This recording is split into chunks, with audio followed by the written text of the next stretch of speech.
My own son betrayed me in the worst way possible. He sold his house, pocketed over $700,000, and then demanded to move into my home for free. When I refused, his wife slapped me in front of the entire neighborhood. They thought I was weak, too old to fight back. But what they didn't know was that 3 years earlier, I had quietly prepared a legal weapon, one that would cost them everything. And when I finally pulled the trigger, their perfect little life fell apart.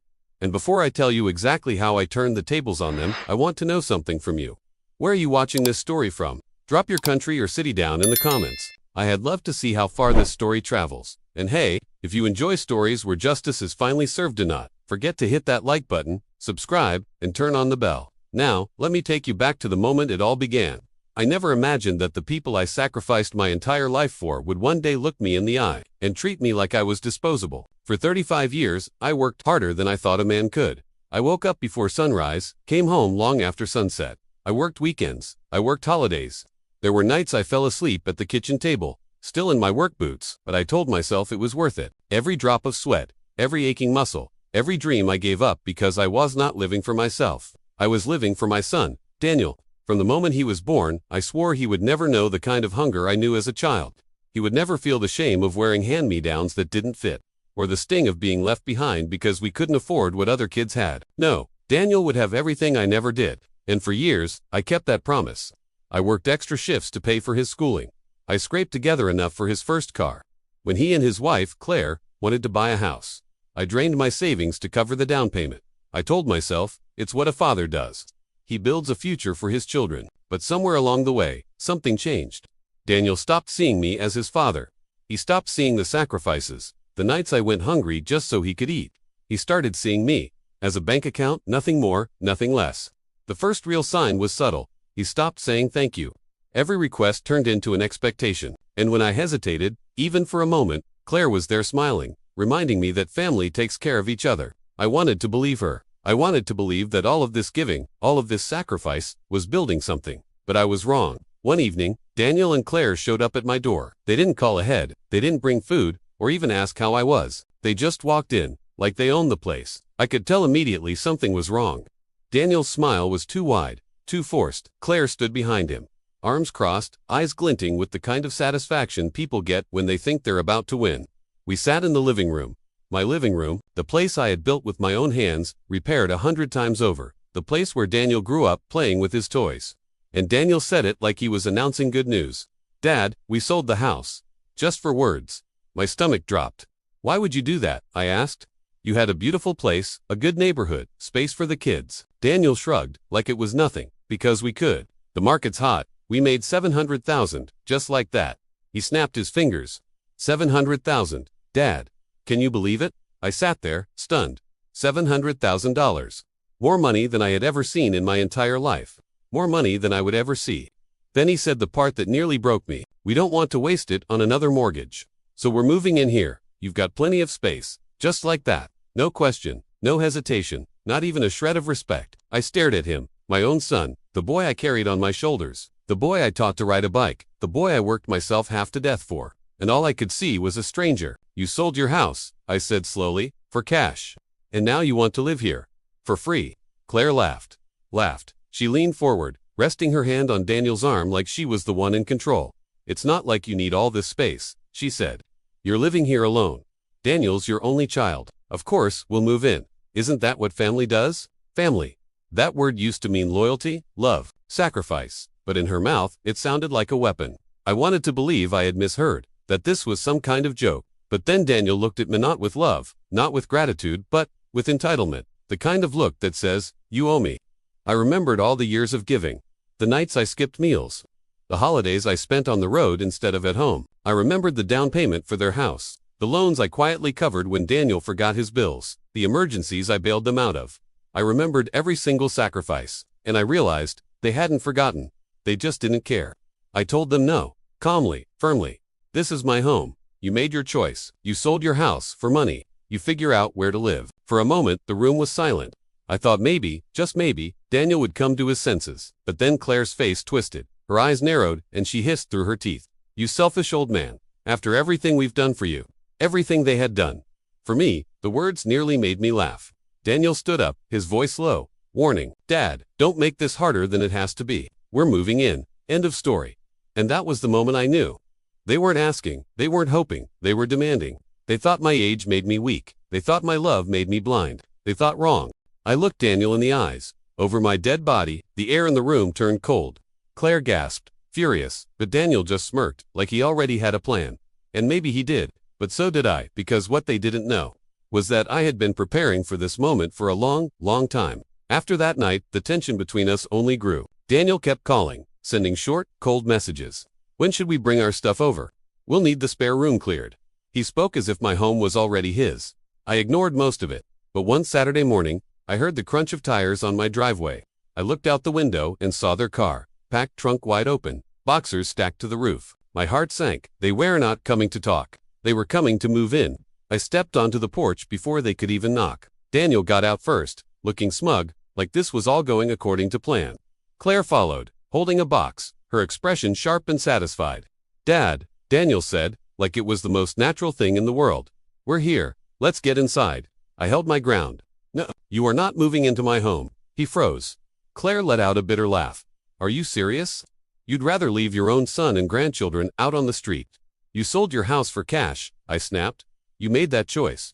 Don't come here expecting me to fix it." Daniel's jaw clenched. "It's not a request." He waved toward the car, where the kids were sitting in the back seat, eyes wide, watching the scene unfold. "We're family. You don't get to turn us away." Neighbors had started to notice. Curtains twitched, a door across the street opened. People were watching. I could feel their eyes burning into my back. I raised my voice, not for Daniel, but for them. "You will not live in my home. Take your things, take your wife, and figure out your own life. I have done enough." That's when Claire snapped. She dropped the box onto the ground so hard the lid burst open, spilling clothes onto the driveway. She marched up the steps, right into my face, and spat the words like poison. "You ungrateful old man. After everything we've put up with, after everything we've given you, you're pathetic. You don't deserve a family." And then it happened. She raised her hand. Before I could even move, before Daniel could stop her, her palm cracked across my face. The sound echoed. Sharp, final. For a second, the world went silent. My cheek burned. My vision blurred. And in that silence, I heard it, the collective gasp of the neighbors who had gathered outside. People standing in their yards, frozen, eyes wide, in shock. They saw it. All of it. I didn't raise my hand back. I didn't shout. I didn't cry. I just stood there, staring at the woman my son had chosen over his father. Claire smirked, thinking she had won. Thinking I was broken. She turned to Daniel and said loudly enough for the neighbors to hear, "We're moving in. He can't stop us." But what she didn't know, what neither of them knew, was that I had already taken steps. Quiet, careful steps, years earlier, when I first began to sense their greed. I touched my cheek, still stinging, and finally spoke. My voice was steady, cold. "Get off my porch." Now, Daniel stepped forward, his tone low, threatening. "Dad, don't make a scene. This is happening whether you like it or not." But the scene had already been made. The neighborhood had witnessed everything, the boxers, the shouting, the slap, and in that moment, the tide shifted. I wasn't just an old man standing against his family. I was a father, humiliated in front of everyone, and humiliation has a way of hardening into something else, something far more dangerous. Daniel grabbed Claire's arm, trying to usher her back toward the car, but she jerked away, still glaring at me. "This isn't over. You'll regret this." I didn't answer. I didn't need to, because deep down, I knew the truth. They were the ones who would regret it. As they stormed off the porch, I caught sight of my neighbor, Mrs. Whitaker, standing at the end of her driveway. She looked at me, shook her head slowly, and whispered, "I'm so sorry." That simple gesture meant more than she could ever know, because in that moment, I realized I wasn't alone. People had seen the truth, and soon, the whole world would. The car doors slammed, the engine roared, and just like that, they were gone, leaving nothing but the spilled box of clothes on my driveway and the echo of that slap ringing in my ears. I bent down, picked up one of the shirts that had fallen, and folded it neatly. Strange, isn't it? How even after everything, the instinct to care doesn't vanish right away. But as I laid that shirt on top of the box, I made myself a promise. No more. From that day forward, I wasn't going to be their safety net. I wasn't going to be their victim. They thought they had humiliated me, broken me down in front of everyone. But in reality, they had handed me exactly what I needed. Because when it came time to fight back, I wouldn't just fight with anger. I would fight with proof, with preparation, with something far more devastating than a slap. And that was the day I began pulling out the weapon I had kept hidden for years. The legal trap they never saw coming. The night after that slap, I couldn't sleep. I sat in my old armchair, staring at the dark window, the echo of Claire's hand still ringing in my ears. Every time I closed my eyes, I saw her smirk, I saw Daniel's silence. I saw the neighbors' shocked faces. But beneath the anger, beneath the humiliation, there was something else. A strange, quiet calm. Because unlike them, I had foresight. I had prepared. 3 years earlier, long before any of this happened, I had gone through something that changed me. Daniel had come to me, begging for money to cover urgent expenses. I gave it to him, of course, but I also started to notice things. His sudden spending habits, Claire's expensive clothes, vacations they couldn't afford. And yet, every month, Daniel was back at my door, asking for more. That was when it hit me. If I didn't protect myself, one day they would bleed me dry. So I went to see a lawyer, quietly, discreetly. The lawyer, Mr. Foster, was an old friend. He listened to everything: how I had been covering Daniel's bills, how I had paid for their house, how I feared they saw me not as a father but as a bottomless well. And he said something I'll never forget. "Dennis, love your son all you want, but protect yourself. Because love without boundaries is just exploitation." Those words stayed with me. So, I took action. Mr. Foster helped me restructure my finances. My house, my home, was placed into a living trust. On paper, it was untouchable. No one could force their way in. No one could claim ownership without my consent. He even drafted clauses specifying what would happen if Daniel ever tried to lay claim. I remember signing those papers, my hand trembling, not because I doubted it, but because deep down, I knew it would come to this. Maybe not then, maybe not the next year, but one day, and that day had arrived. Sitting in my armchair after the slap, I opened the old lockbox I kept in the closet. Inside were the documents neatly filed, stamped, and notarized. Proof that my home was mine alone. Proof that no amount of entitlement or greed could touch it. I smiled, for the first time in days. Because while Daniel and Claire thought they had cornered me, the reality was, I had cornered them. The next week, Daniel tried again. He showed up at my door, this time without Claire, and tried a different tactic. "Dad," he started softly. "Look, I'm sorry about Claire. She didn't mean to, overreact, but we're in a tough spot. We need a place to stay." Just for a while, I let him talk, let him weave his story. He spoke about the kids, about how stressful things had been, about how he needed me now more than ever. When he was done, I walked over to the coffee table, pulled out the folder, and set it down in front of him. "Read it," I said. He frowned, confused, but opened the folder. His eyes scanned the words, and with every line, the color drained from his face. The trust, the legal clauses, the airtight protection that made it impossible for him to claim even a sliver of the house. "What is this?" he demanded. "It's the reason you'll never live here," I replied. "I knew years ago what you would try, and I made sure you'd never succeed." He slammed the folder shut, his voice rising. "You planned this, against your own son." I leaned forward, my voice low but steady. "No, Daniel. I planned this to protect myself from anyone who thought they could take advantage of me. The fact that it turned out to be you is the part that breaks my heart." For once, he had nothing to say. No excuses, no demands, just silence. He stood, shaking with anger, and stormed out, slamming the door behind him. But I knew this wasn't the end, not by a long shot. Because greedy people don't stop when they're told no, they escalate. And I was right. The following week, I received a letter, an official notice. Daniel and Claire were trying to file a claim arguing that as my son, Daniel had rights to the property. I almost laughed when I read it. They had no idea how airtight the paperwork was. No idea that every possible angle had been closed years ago. Still, it was war now, a legal war, and if they wanted a fight, I was ready. I contacted Mr. Foster, who assured me we were on solid ground. He even seemed amused. "They don't have a case, Dennis, but if they want to drag this through court, we'll let them. And when they lose, it'll cost them dearly." And that's when it hit me. Not only would they fail to take my home, but in trying, they would burn through their own fortune. The very money they had stolen from themselves by selling their house. They thought they had outsmarted me. But in reality, they had just stepped into a trap of their own making. And I was done playing nice. The first court date was set for a Tuesday morning. I remember standing in front of the mirror that day, tightening my tie with hands that hadn't worn a suit in years. My reflection stared back at me, older, weathered, but not broken. For the first time in a long time, I didn't feel like a victim. I felt ready. When I arrived at the courthouse, Daniel and Claire were already there. Claire wore a sharp dress, her chin tilted high, like she was walking into a fashion show instead of a hearing. Daniel stood beside her, jaw clenched, eyes cold. He didn't even look at me. Their lawyer was young, slick, all confidence and expensive cologne. He shook my hand, smiling like this was just another game he planned to win. He had no idea what was coming. The judge entered. Papers shuffled. The room settled into silence. Then their lawyer stood, presenting his argument as though it were bulletproof. "Your Honor," he began, "this is a clear matter of family responsibility.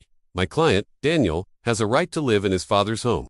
It is unreasonable, and frankly cruel, to deny him access when the property is part of his natural inheritance. Inheritance. The word echoed through the courtroom. Claire smirked. Daniel sat back, confident, as if the case was already his. But then my lawyer, Mr. Foster, Rose.com, collected. He carried no flashy briefcase, wore no smug smile. He simply spoke with the quiet confidence of a man who knew the ground he stood on was solid.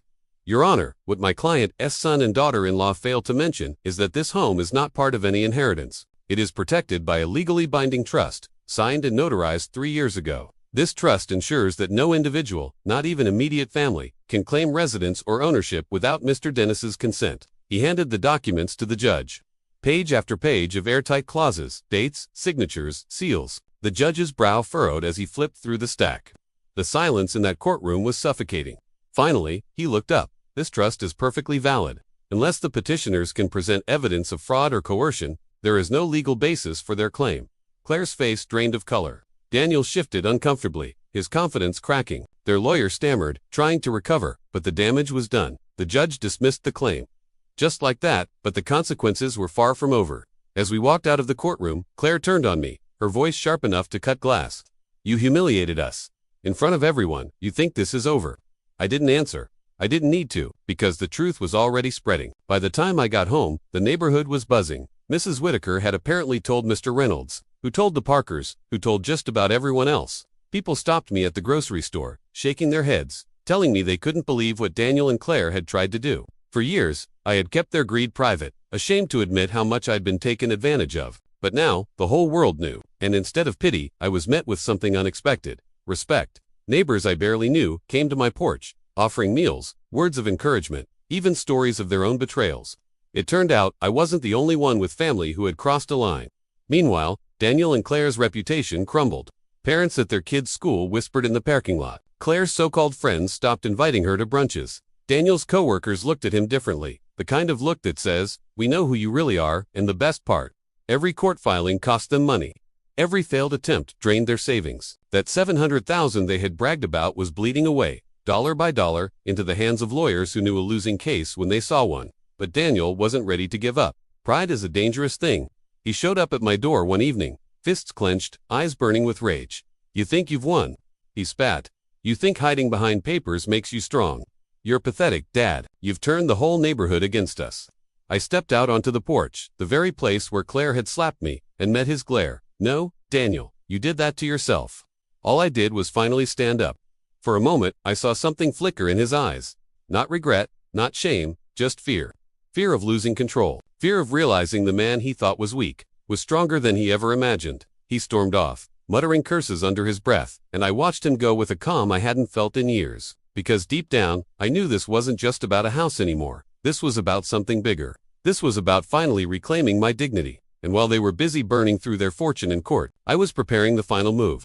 The move that wouldn't just protect me. It would destroy the illusion of their perfect little life. The first crack in Daniel and Claire's perfect life appeared in their driveway. Their brand new SUV, the one they loved to flaunt, was suddenly gone. At first, I thought maybe they had parked it somewhere else. But then I saw Claire climbing into an old, rusted sedan the next morning, her sunglasses pulled low, her expression tight. The whispers spread quickly. "Repo," Mrs. Whitaker told me one afternoon, lowering her voice as if she were sharing state secrets. "They couldn't keep up with the payments." I said nothing. I didn't need to. The neighborhood was watching them unravel, all on its own. Within weeks, the little luxuries began to vanish. No more weekend getaways. No more catered parties with glowing fairy lights in the backyard. Claire stopped posting photos of her perfect brunches, her designer handbags, her staged smiles. Instead, she rushed from her car to the front door like she couldn't stand being seen. Daniel wasn't doing much better. His job had become unstable. Word around town was that his company didn't like the attention his court battles were bringing. He was passed over for a promotion, then for a project. Eventually, the invitations to after-work drinks dried up completely. I could almost feel the noose tightening. But it wasn't enough. Not yet, because 3 years earlier, when I'd signed that trust, I hadn't just thought about protecting my house, I'd thought about everything. See, Daniel had convinced me once to co-sign on a loan for one of his business ventures. A restaurant, he said, a guaranteed success. But like most of his ideas, it crashed and burned. I'd paid off my share quietly, never told a soul. But when I set up the trust, I also worked with Mr. Foster to secure a lien against any future claims Daniel might make on my assets. In simple terms, if he ever tried to take something from me again, The law would automatically redirect those claims back onto him, a trap, hidden in legal ink. And now that trap was snapping shut. Every motion Daniel filed against me, every appeal Claire demanded, every legal threat, they were all draining their money, but also triggering penalties they hadn't even realized existed. One afternoon, Mr. Foster handed me a document with a small smile. They're about to hit the wall, he said. Everything they've poured into this fight, it's bouncing back on them. By next month, they'll owe more than half of what they walked away with from that house sale. I stared at the paper, the numbers printed in black and white. Hundreds of thousands, evaporating. For the first time, I allowed myself to smile. It wasn't joy, exactly, more like relief. Relief that justice wasn't just a dream, it was real. But Daniel and Claire didn't go quietly.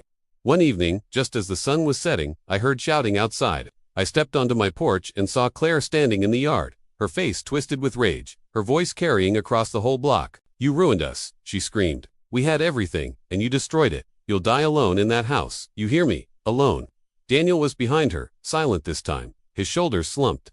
He looked smaller somehow, defeated. I didn't raise my voice. I didn't step off my porch. I simply said, "You destroyed yourselves. I just stopped letting you use me as a shield." Neighbors peeked out from windows. Some even came onto their lawns, watching. Not one of them moved to comfort Claire. Not one. She dragged Daniel away, cursing, her words bitter and sharp. But the look in Daniel's eyes, it was different now. Not anger, not even hate, just the hollow emptiness of a man who realized he'd gambled and lost everything. Over the next few weeks, the final pieces of their life crumbled. The kids stopped showing up in matching outfits at Sunday service.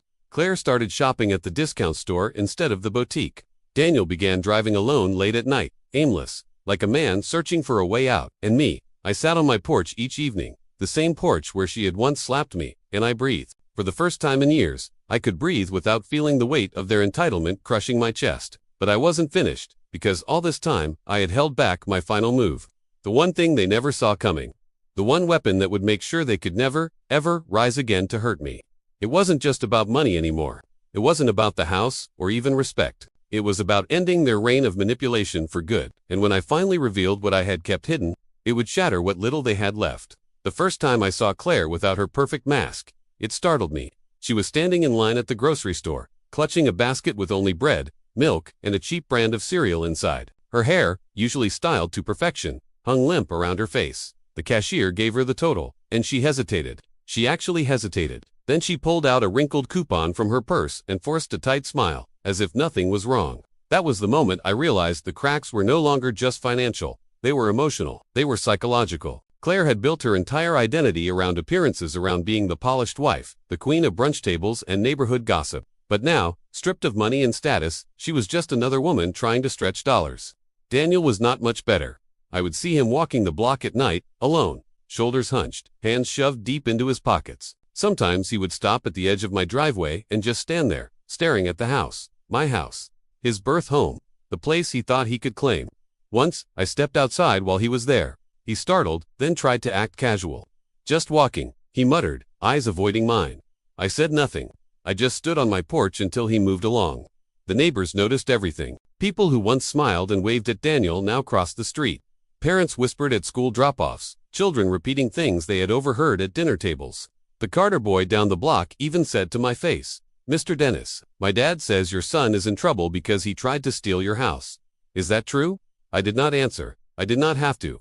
The truth was already spreading on its own. Inside their home, things were not much better. I could hear it sometimes, the shouting, the slammed doors, the late-night arguments carried through thin walls and open windows. "You said we would be fine," Claire's voice shrieked one evening. "We were supposed to have security. Daniel, stability." Then his voice, lower, desperate. "I am trying. Do you think I wanted this? He set us up, my own father set us up." I shook my head when I heard that. The denial, the refusal to take responsibility, it was still there, but so was the desperation. And desperation is dangerous. Claire began avoiding me completely. If she saw me outside, she turned the other way, dragging the children along without a word. The children themselves looked confused, caught between loyalty to their parents and the truth they could not quite ignore. But Daniel, he could not stay away. He showed up at my porch again one night, his face pale, his voice trembling, not with anger this time, but with something else. "Dad," he said quietly, "we can fix this. We can start over. Just drop the trust. Give us a chance to move back in, to rebuild. You will have us close again. Family, like it is supposed to be." I stared at him for a long moment. "Family," I repeated softly. Family does not steal from each other. Family does not slap their elders on their own porch. Family does not try to bleed each other dry in court. His jaw tightened, and his eyes darted away. He could not even look at me. Then you will regret this, he whispered, before turning back into the dark. Those words might have scared me once, but not anymore, because I had something he did not know about. Something I had prepared years ago, waiting for the exact moment when they would think they still had the upper hand. The funny thing about revenge is, you do not need to shout it. You do not even need to rush it. The quiet kind, the patient kind, cuts the deepest. As the weeks passed, Daniel and Claire grew more isolated. Friends stopped calling. Extended family avoided them. Even at church, people shifted away from their pew, whispering, pretending not to stare. I could see it in Claire's eyes whenever she walked past me, the fury, the humiliation, the desperate need to blame me for everything. But beneath that, I also saw fear. And Daniel, he just looked tired, hollow, like a man who had gambled everything and realized too late that the house always wins. I almost pitied them. Almost, but then I would remember the sting of that slap, the humiliation of being treated like a burden in my own home. The years of sacrifices they had repaid with nothing but greed, and the pity vanished. Because this was not just karma. This was not just bad luck catching up to them. This was the beginning of something I had orchestrated. Piece by piece, quietly, patiently. They thought the worst had already happened. They were wrong. The final move was still waiting, and when I unleashed it, their lives would not just crumble. They would collapse completely.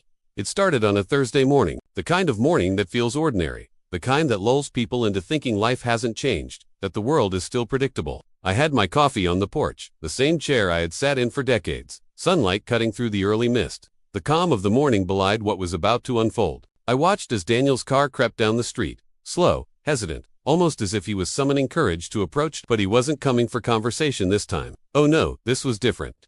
There was a tension in his posture, a hesitation that said he knew something had shifted and it wasn't in his favor. When he finally stepped onto the porch, he didn't knock. That doorbell hadn't seen action in years, and now it remained silent. He just appeared, like an intruder creeping back into territory he no longer owned. "Dad," he said, trying for casual, "can we talk?" I set my mug down, wiped the rim, and looked him squarely in the eyes. Calm, cold, calculated. "We can, but not here." He frowned. "Why not here?" "Because some things," I said slowly, letting my words hang, "are better done in the daylight where witnesses aren't necessary. Follow me." I led him down the block, past familiar neighbors peeking from windows and doors. Eyes followed us, curious. I could feel their anticipation, though Daniel could not. He hadn't yet realized the theater he was stepping into. We stopped in front of an old office building, a small legal firm I had visited countless times over the years. Mr. Foster greeted me with a nod, then turned his attention to Daniel. "Good morning," I said, almost cheerfully. "Daniel, welcome to the reality of your choices." Daniel's face paled. He didn't know what he was walking into, and that hesitation was delicious. He looked at Mr. Foster, eyes questioning. "This," I said, gesturing to the room, "is where the final accounting takes place, where all debts, obligations, and illusions are measured. And Daniel, today you will see just how much of your perfect life was built on sand." Daniel opened his mouth to speak, but Mr. Foster raised a hand. "Let's start, shall we?" On the table were stacks of documents, folders, ledgers. Every motion Daniel had filed, every claim Claire had tried, every misstep they made, they were all cataloged. And then there was the piece de resistance, the lien I had quietly attached to every asset they ever tried to leverage against me. I watched Daniel's eyes widen as Mr. Foster laid it out. Every dollar they thought they owned from the house sale had been earmarked for fees, penalties, and legal batches. Every loan they had co-signed and defaulted on was suddenly enforceable. Every asset, from cars to savings, could be touched. And now, as the papers were displayed in black and white, they realized too late that their own greed had engineered their downfall. Daniel's voice cracked. This can't be real." How did you?" I prepared. I interrupted, voice calm, even soft. "Years ago, quietly, patiently. Every time you thought you were clever, you were walking into a trap. Every time you tried to push me, you were reinforcing the boundaries I built. And now," I let a pause hang, letting the weight of my words sink, "you are left with nothing but the reality you created." Claire stormed in then, as if sensing something monumental was happening. Her eyes darted across the room, narrowing on the papers. "What is all this?" she demanded, voice rising. I smiled faintly. "This," I said, tapping the documents, "is the story of your choices. Every attempt to take what wasn't yours has been accounted for. Every dollar you thought you could claim has consequences. And those consequences, they are more than you imagined." Her hands trembled, lips pressed thin. "You can't do this," she hissed. We are family." I shook my head. "You are family in blood only. That does not give you the right to destroy the life of another, especially the one who raised you." The land preparation now does what love never did. It protects me, and it holds you accountable. Daniel sank into the chair across from me, defeated. For the first time in years, he looked like a child, small and exposed. Claire's rage had no fire left, just the ash of desperation. Mr. Foster began explaining the exact financial implications. Every penalty, every miscalculation, every missed deadline, they were losing more money by the hour. Every appeal they tried would only accelerate the process. They were trapped, not by malice, not by revenge, but by their own choices and my foresight. And the most satisfying part, they had no one to blame but themselves. Every smirk, every entitlement, every slap, they had etched their own downfall. I left them there for a moment, letting the silence fill the room. Daniel's shoulders shook slightly, though he tried to appear strong. Claire's fists clenched, but her energy had drained. And me, I felt lighter. A weight I hadn't realized I carried had been lifted. This isn't just about money, I said softly, more to myself than anyone else. It's about reclaiming dignity, about teaching that actions, even those committed in confidence, have consequences. As we left the office, the sunlight was sharper now, the shadows longer. I watched Daniel and Claire retreat down the street, not just financially broken, but emotionally hollow. And yet, the best part was still to come, because while they were figuring out their ruin, I had already begun rebuilding my life. Not out of spite, not for revenge, but because, for the first time in decades, I could live free from manipulation. I could sit on my porch and drink my coffee without fear, without anger, without resentment. And every time I looked at the empty space where their SUV once gleamed, or the quiet street where whispers followed them, I was reminded that justice, quiet, patient, inevitable justice, had a way of finding its mark. 3 years of planning, years of pain and betrayal, had led to this morning. And as I settled back into my chair, the wind brushing across my face, I realized something profound. Patience is a weapon. Preparation is armor. And sometimes, the simplest act, staying silent, staying vigilant, refusing to be bullied, can lead to the most devastating victories. Because in the end, Daniel and Claire had played their hand, and I had quietly stacked the deck against them. They thought they were winning, but the truth, they had never stood a chance. It was a quiet Sunday morning when the final act unfolded. The kind of morning that feels normal, almost mundane, until reality shifts, and suddenly, nothing is the same. I stepped onto my porch, as usual, coffee in hand, sunlight spilling across the worn wooden boards. But today, the street held an unusual tension, a hush. Even the birds seemed to pause mid-flight. I didn't have to wait long. From the corner of my eye, I saw Claire's car creeping down the block slope. Hesitant, a shadow of the arrogance she once carried. Daniel followed, slouched behind her like a man carrying the weight of his own mistakes. Their steps were careful, measured, almost afraid, and I smiled. They stopped at the curb, just far enough to remind them they no longer had claim, no leverage. Claire's eyes flicked toward me, wide with disbelief. For the first time, she didn't glare, she didn't sneer. Her mouth opened and closed, searching for a word, a plan, a magic trick that could save her from the ruin she had ignored for so long. But there was none. "Dad," Daniel said, voice barely audible over the morning breeze. "This isn't fair." "We fair?" I interrupted, stepping down from the porch, voice calm but firm. "Fair is what you think it is when you are getting everything for nothing. Fair is what you wanted while you took, demanded, and slapped. Justice. That is what this is. And justice has a price." Claire's shoulders sagged, Daniel's hands fidgeted in his pockets. For months they had been unraveling, but now, with the final documents and the slow-burning realization of their ruin, the collapse was complete. I walked over to the driveway, where a few boxers still sat, abandoned relics of their failed attempt to move in. I picked up one, turned it over in my hands, and looked directly at them. "This," I said softly, "was never about the house, or the money, or appearances. This," I gestured broadly, encompassing the quiet street, the neighbors' watching windows. The very air that had carried Claire's slap to my ears was about boundaries, respect, and truth. Daniel swallowed hard, his face pale. We didn't know," he muttered, almost a whisper. "You did," I said, voice steady. "Every day, every choice, every manipulation, you knew, and you acted anyway." For a moment, they just stared. The weight of realization pressed down harder than any court ruling, any financial penalty. And then, the first crack appeared. Claire's eyes welled up, not with rage, but with fear, the kind of fear that comes when someone realizes that life, the perfect life you've built on deception and entitlement, can vanish in a single heartbeat. Daniel shifted his weight, shame written all over his face. No bravado, no entitlement, just the hollow look of a man who had finally understood that his father's strength was never in muscle or words, but in foresight, patience, and the refusal to be bullied. I could almost hear the whispers spreading through the neighborhood. Mrs. Whitaker at her window. The Carter family across the street, the neighbors who had quietly watched this unfold, they all knew. Everyone saw. Daniel and Claire's reputation, carefully constructed over years of appearances and manipulation, was now shattered, and there was nothing left to rebuild it with. "Dad," Daniel started again, voice trembling, "is there anything we can do?" I shook my head. "What can you do but face the consequences? You chose this. You built it. You stepped into a world you thought you could control, but control has limits. And patience. Patience always wins." Claire's hands trembled. We never meant." "No," I said. "You didn't mean to care, you only meant to take. And now, for the first time, you feel what it's like to lose. To be powerless. To have the world notice that your choices have consequences." The silence stretched, heavy and absolute. Even the children, who had once clung to entitlement as if it were armor, now shuffled behind their parents, sensing the gravity of the moment. Their world, too, was changing. And in that quiet, I realized that the ripple effects of truth and justice were far-reaching. I stepped back onto my porch, the morning sun warming my face. "This is over," I said. "For you, for me, for everyone watching. Learn from this. Respect boundaries. Value those who give without expecting to be drained dry. And above all, never mistake love for weakness." Daniel and Claire stood there, finally silent, their faces etched with defeat, their posture collapsed under the weight of their own choices. They could no longer manipulate, no longer threaten.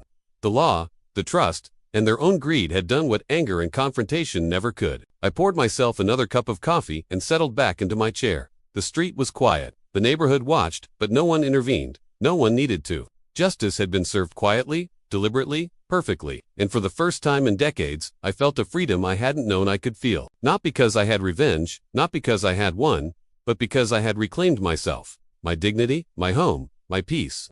3 years of planning, years of patience and preparation, had led to this moment. The slap, the humiliation, the attempts to steal my home, every one of them had been a catalyst for a victory that was far greater than money. It was proof that wisdom, foresight, and unwavering resolve can outmatch arrogance, greed, and entitlement. And as the sun climbed higher, I finally understood something profound. Sometimes, the quiet victories are the loudest. Sometimes, patience is more powerful than rage. And sometimes, the world needs to see that even the most gentle of hearts has limits. Because at the end of the day, Daniel and Claire had one lesson they would never forget. You can take from the man who is already prepared for your betrayal, and you certainly can't break the heart that has learned to protect itself first. I sipped my coffee, let the warmth spread through me, and smiled. Not in triumph over them, but in relief, in peace, in knowing that for the first time in a long time, I was truly free. So, that was the price my son had to pay for his betrayal. Justice wasn't easy, but it was worth every step. Now I want to hear from you. If you were in my place, would you have done the same, or would you have forgiven them? Tell me in the comments below, because I read every single one. And if you believe that no betrayal should ever go unpunished, then smash that like button, subscribe to the channel, and share this story with someone who needs to hear it. Until next time, stay strong, and remember, even the most patient people have their limits.